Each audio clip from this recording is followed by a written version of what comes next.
Hello guys, good morning, welcome to my channel and it's me again, ang inyong Jasmosong Kaalda Vlogger. So gusto ko munang magpasalamat sa inyong lahat sa mga walang sawang tumatangkilik, nanonood, sumusupport at sumusubaybay ng mga content ko araw-araw dito sa aking channel. So eto huwag inyong babaktawan o lalaktawan tong ating main topic ngayong araw. I'm sure na hindi ninyo pagsisisihan na pinanood ito mula umpisa hanggang hulihan, and syempre huwag kayong mag-i-skip ng segment, okay? Huwag kayong magbabaktaw ng segment. At syempre i-share ninyo to ng i-share para mas lalo tayong dumami. And syempre guys, kung hindi pa kayo nagsusubscribe, mag-subscribe na kayo, okay? So God bless us all. Happy Tuesday sa ating lahat. So ayan nga. So eto na. Dumako na tayo sa ating main topic for today's video. Di pa nga like what I said, diba? Ito na nga, do not underestimate the power of Aldab Nation. And syempre yung power ng Aldab, dahil iba yan, dahil ibang iba yung power namin. So ito na guys, watch this. Mamaya ipapaliwanag ko sa inyo ng buong buo. So ito na guys, watch this. At kung nakita nyo na ngayong recap, so once again, say TTO sa mga admin. So thank you so much sa kanila, kasi kung hindi dahil sa mga yan, di ako magkakaroon ng mga magagandang updates, and syempre di ako papahintulutan na ilabas yung mga update na nalalaman ko. And syempre yung mga at syempre bago natin gawin yan, kailangan muna natin magpaalam, di ba? Pangit naman kung naglalabas tayo tas hindi na nila alam. So ito na, dumako na tayo sa ating main topic for today's video. Gaya nga ng sinabi ko kanina, 'di ba? Ito na nga, do not underestimate what is the power of Aldab and Aldab Nation, kasi nga hindi naman kami kaya. Di nyo naman kami kayang patumbahin, pabagsakin, lalong lalo na guys, hindi nyo kaya yung ginagawa namin. Gumagawa kami ng outreach program, gumagawa kami ng mga foundation, yung mga tumutulong sa mga kabataan na hindi nakakapag-aral, diba? Na ginawa ng AR Foundation, pero halatang halata naman, pangalan pa rin namin yon. At unang-una sa lahat, kayang-kaya namin makapagpa-trending, diba? Kayang-kaya namin makapagpa-sold ang mga album, diba? Kayang-kaya namin makapag dumayo kung saan-saan, makipaglaban sa mga network. Kayang-kaya namin lahat na hindi ninyo nagagawa or hindi nagagawa ng mga ordinaryong fandom lang, diba? At yung kayang-kaya din namin ipaglaban ng katotohanan kung anong mayroon yung mga idol namin, 'di ba? Di katulad ng iba diyan, mga showbiz, mga plastic, 'di ba? Mga plastic lang naman yung mga ibang fandom dito, at ibang-iba kami, 'di ba? Lalong-lalo na guys, ibang-iba kami sa lahat ng fandom. Kung yung mga fandom nabubuo agad pagkatapos ng isang performance lang, ng isang kilig lang, 'di ba? Kami hindi. Alam nyo sino nagbuo sa amin? Ang Panginoon ang nagbuo sa amin. Kaya eto, nananatili kaming matatag at nananatili kaming buo. Although yung iba, the others, yung iba naman kasi, 'di ba, ibang bakod na, nag-ibang landas na, nag-ibang ibang hileyon na, 'di ba? Nagganda malas-malas yung iba, kaya di na namin kasalanan yan. Kasalanan niyo yun dahil nga bumitaw kayo, 'di ba? At saka ito, pati yung Aldab guys, hindi naman yan pinilit. Hindi naman yan yung isang performance lang, 'Di ba may love team na agad, may nabuo na agad na love team.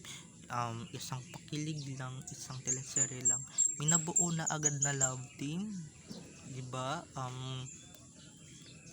Eto guys, isang simpleng pagsusungit lang na Yayadab, 'di ba? Bigla tayong nabuo, kaya eto pinipilit tayong wasakin ng mga walang kwentang nilalang o ng mga walang hiya.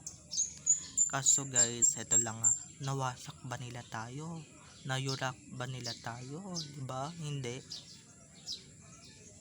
Don't underestimate them or our fandom, kasi iba yung fandom namin. At kami lang naman ang nagkamit ng Guinness Book of World Records na hindi kayang ng mga fandom dyan sa tabi-tabi, 'di ba? Tapos yung iba nawasak na agad kasi nga hindi naman nagkatuluyan yung mga love team na gusto nila, or although pinaghiwalay ng management, 'di ba? Kami, at least kami, kahit na pinaghiwalay yung mga namin, yung mga idols namin on cam, 'di ba? At least may alam kami sa katotohanan, may panglaban kami sa katotohanan. Kayo ba? 'Di ba? Kayo bang mga ibang fandom na nabanggit ko? May kaya ba kayong magbuo, or kaya nyo ba yung mga nabanggit ko? Pag yan na kaya ninyo, believe na ako sa inyo. Kaso hindi pa naman, 'di ba? Kasi yung ibang fandom dyan, 'di ba, yung mga idols natin ngayon, yung lahat ng mga kabataan, 'di ba, lahat ng yan may mga fandom, at lahat daw yan kuno sikat. So nasaan ang ebidensya? Maski nga yung mga mall shows, 'di ba, nilalangaw. Ba't hindi nila kaya makapagpasikat or ng yung mga ginawa natin, nakapag sold out ng magazines, kahit solo covers lang, 'di ba? Makapagpa-trending, 'di ba? Makapag-concert nga sa Philippine Arena, hindi nila nagagawa, 'di ba? Yan pa kayang mga nabanggit ko. Kaya eto wag nyo kaming light-laitin at wag nyo kaming husgahan, wag nyo kaming i-bash agad, 'di ba, na keso ganito, ganito na mga fandom, dilulu, ganyan kulto, dahil hindi nyo alam ang power namin, 'di ba? Kami nananalig kami sa katotohanan, kayo, 'di ba, lalong lalo na yung Armin and Kat din, nasasampu lamang, 'di ba? Hindi niyo kaya yan, 'di ba? Maski nga yung mga pag kami dumadayo abroad, hindi niyo kayang mapunuan, 'di ba? Yung lalo na guys pala, no, mabanggit ko lang at ma-share ko lang, lalo na guys, pag concert abroad, yung Aldab napuno agad, samantalang yung iba dyan, lahat na ng artista, lahat na daw ng sikat nandoon, si Alden, si Raver, si Julie, si Ai, 'di ba, lahat ng other artists ng Kanguso nandoon na, pero anong nagawa nga halos nga nababakante, 'di ba, yung mga upuan and mga seats. Oops, hindi sa akin galing yan, sa isang mapagkakatiwalaan lamang na source galing yung ebidensya at resibo na yan. Kaya don't worry, hindi naman tayo nanlalait, pero parang ganun na nga rin, 'di ba? Parang ganun na nga na nanlalait tayo, na nanghuhusga tayo kasi nga hindi nila mapuno-puno, 'di ba? Sikat yung, 'di ba, pina-press release ninyo kasi yung mga kasama ni Alden sikat yun sa abroad, pero anong nangyari? 500 lang na tao ang pumunta dyan, dapat almost 1,000 or 2,000 or 5,000 man lang ang pumunta para hindi kayo mapahiya, 'di ba? 'Di ba, maari nag-abroad or OFWs na nandyan, pero ano nyo naman nangyari, nag-commute na si Clark Kent, ano nga, gaya nga nung sinabi ko kanina, sorry guys, may kinakusap lang ako, tsahin ko. Gaya nga nung sinabi ko, don't underestimate that.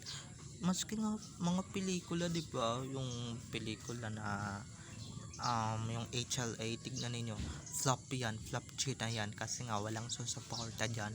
Sasampu lang naman sila eh. Aasa lang naman sila sa AD, hindi ba? Kaya wag nyo na kaming asahan, kasi nga mabibigo lang kayo, at syempre pag nabigo kayo, kami naman din yung sisusayin ninyo, di ba? Hindi kami tanga at hindi kami bobo para sumuporta sa walang kwentang pelikulang yan. Kasi guys, noon yun HLG part 1 pa, 'di ba? Meron pang Katniel fandom, meron pang 'di ba kasamang Aldab Mason. Kaming dalawang phantom sumuporta diyan, kaya kumita yan. Hindi porket ano yan, 'di ba? Kaya don't underestimate that, at huwag niyo kaming hinusgahan agad. Hindi niyo alam ang katotohanan, hindi niyo alam kung ano yung mga pinaglalaban namin noon at ngayon. Okay, hindi niyo alam na napagdaanan na namin kayo. Wala pa kayo sa kalingingan na pinagdaanan namin at ng mga pagsubok na dinaanan namin. Kaya huwag niyo kaming yabangan, di ba? Huwag niyo kaming anuhin agad, huwag nyo kaming husgan agad, yurak-yurakan na kala nyo kung sinong mga malalaking fandom. Hindi pa naman kayo malalaking fandom, tsaka na kayo magyabang at tsaka na kayo manghusga pag kami napatunayan na kayo. And syempre yung mga idols ninyo, pag may napatunayan na sa industriya ng showbiz, di ba? Siguro malayo-layo pa bago masundan ulit itong fandom na ito, 'di ba? Yung gay and pip fandom nga noong 19 kapang-kapang, 'di ba? 2015 lang nasundan ito nga Aldab. Magbilang ulit kayo ng ilang dekada bago masundan itong fandom na ito. Okay? So, bye-bye na mga ka-ADN. I love you all. Have a nice day. Keep safe and God bless. And guys, kung hindi pa kayo nakakapag-subscribe dito sa channel ko, mag-subscribe na kayo. And syempre, huwag ninyong kakalimutan na i-click ang notification bell para ma-notified kayo sa mga susunod ko pang i-upload ng mga videos. Okay? So, bye-bye na mga ka-Aldab Nation. Bye-bye. I love you all. Enjoy watching everyone. Bye-bye.